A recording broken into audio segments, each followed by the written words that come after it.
কান্না এসে গেছে। কারণ আমি যে মেয়েগুলাকে শহীদ হইতে দেখছি, আমি যে মেয়েগুলাকে এখানে দাঁড়ায় স্লোগান দিতে দেখি, আমার বিশ্বাস হয় না এটা বাংলাদেশ, এটা আমার মুক্তিযুদ্ধের বাংলাদেশ, এটা আমার বিশ্বাস হয়। ক্ষমতার জন্য কেন এত কিছু করতে হবে? এত মানুষের রক্তের সাগর কেন সৃষ্টি করতে হবে কয়েকজনের প্রধানমন্ত্রী, একজনের প্রধানমন্ত্রী আর কয়েকজনের মন্ত্রী হওয়ার জন্য? কেন? আমি আর্মি সম্পর্কে স্যালিউট দিয়ে বলছি, তারা স্বাধীনতা এবং সার্বভৌমত্বের প্রতীক, তারা তাদের জায়গায় থাকবে নিশ্চয়ই। আমি চাই আর না চাই থাকতে হবে, নাহলে বাংলাদেশ থাকবে না। ওই সময় দেন টাইম গন এওয়ে, ওই সময় চলে গেছে, ওখানে পদত্যাগ করে কোন লাভ হবে? ওদের পদত্যাগ চায় না, ওই সামসিকাদের পদত্যাগ। আরে সামসিকারা তোর কি পদত্যাগ? পদত্যাগ করবে টোটাল হাসিনা প্রধানমন্ত্রী এবং তার সরকার, এর সাথে তোরাও বাইসা যাবে। স্টিমারে দুইটা ইঁদুর থাকলে স্টিমার যখন ডুববে যায়, ইঁদুর গুলা কিন্তু বাইসা থাকে না, ওরাও স্টিমারের সাথে ডুববে যায়। ওরা কি পদত্যাগ করলো না করলো কি আসে যায়?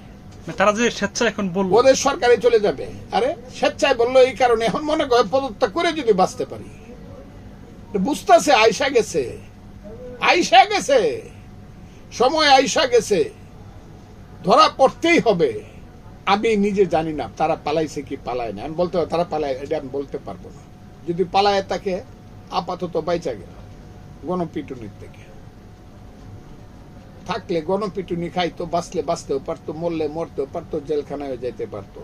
যদি থাকে তাকে তারা, আমি জানি না তাদের পরিণতি কি হবে, তবে আমি চাবো না যে ব্যক্তিগতভাবে তাদেরকে কেউ খুন করুক, এটা আমি চাবো না, বা মারুক, এটা আমি চাবো না। আমি চাবো তাদের বিচার হোক, যদি তারা অন্যায় করে থাকে সঠিক বিচারের মাধ্যমে তাদের শাস্তি।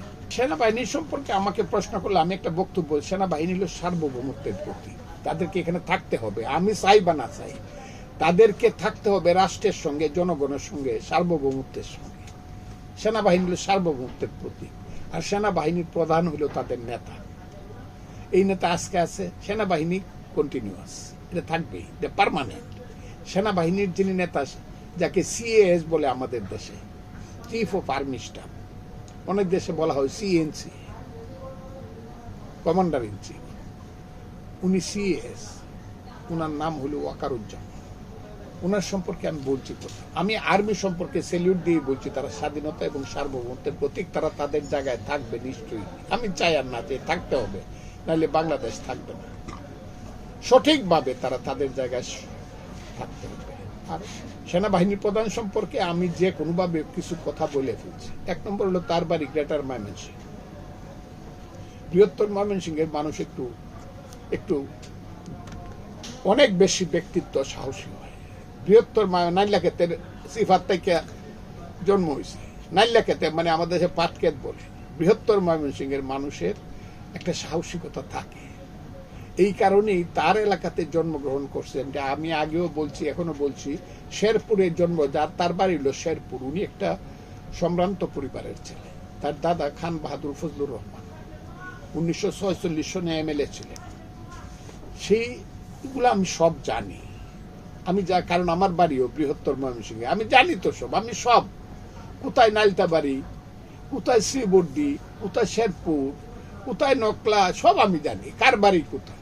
আমি সেই কারণেই বলছি, ওই এলাকাতে জন্মগ্রহণ করছিল ব্রিটিশ বিরোধী আন্দোলনের প্রথম নেতা ফকির মজনু শাহ।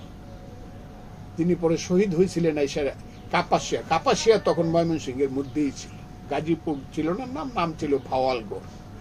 আমি আজকে বলতে চাই, আমার মনে হয় না কালকে আমি যদি এই কথাগুলো সত্য হয়ে থাকে, আমি জনগণের পক্ষে আছি বা রাষ্ট্রের পক্ষে, বা আমাদেরকে সেনাবাহিনী যে কথাগুলো আমি পত্রিকাতে দেখতেছি, যদি এগুলো সত্য, পত্রিকায়, আমি কোনো ওই যে সোশ্যাল মিডিয়া পত্রিকায় দেখলাম যে সেনাবাহিনীকে বলছে জনগণের সাথে থাকো,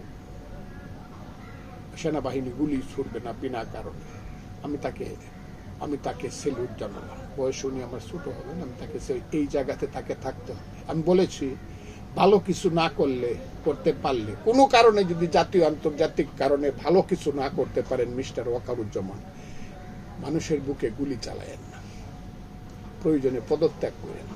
আচ্ছা, একেবারে সদ্য সাবেক সেনাপ্রধান ছাত্রদের পক্ষে কথা বলেছে, ফেসবুকে স্ট্যাটাস দিয়েছে, সরকারকেও একটা অনুরোধ অথবা হুঁশিয়ারি দিয়েছে যেন গুলি না ছুড়ে আর লাশ দেখতে চাই না, এটাকে আপনি কিভাবে অ্যাকসেপ্ট করবেন? তার মধ্যে বিবেক আছে, বিবেক কাজ করতেছে, বিবেকের কান্না কাজ করতেছে, হৃদয়ে তার সন্তান আছে, সন্তানের মুখ যখন দেখে, আমি যখন আমার সন্তান আমার মেয়ে কালকে রাত্রে 11টার সময় আমেরিকা থেকে আমাকে ফোন করছে। আমার মেয়েকে দেখে আমার কান্না এসে গেছে। কারণ আমি যে মেয়েগুলাকে শহীদ হইতে দেখছি, আমি যে মেয়েগুলাকে এখানে দাঁড়ায় স্লোগান দিতে দেখি, আমার বিশ্বাস হয় না এটা বাংলাদেশ, এটা আমার মুক্তিযুদ্ধের বাংলাদেশ, এটা আমার বিশ্বাস হয়।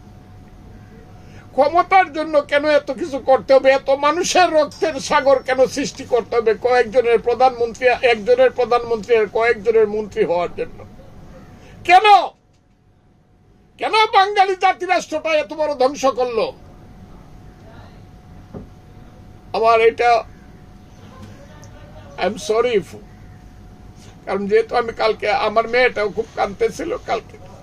আপনি কি জানেন আমার মেয়েটা, এই যে দেখেন সার্টিফিকেট, সারা ওয়ার্ল্ডে হাইয়েস্ট মার্ক পাইছে ইংলিশ লিটারেচারে, এখন সে ওয়ার্ল্ড ব্যাংকে চাকরি।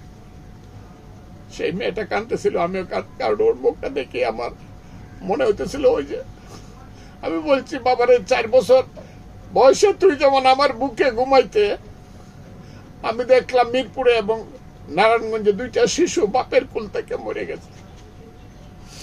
এটা কথা, এটা দায়িত্ব কেন স্বীকার করে না শেখ হাসিনা সরকার? করে কেন মাপ চায় না? যে আমরা মাপ চাইলাম, আপনারা যদি আমাদের বিচার করতে বিচারে দিয়ে দেন, জেলে নিয়ে নেন, আমরা ক্ষমতা ছাড়লাম।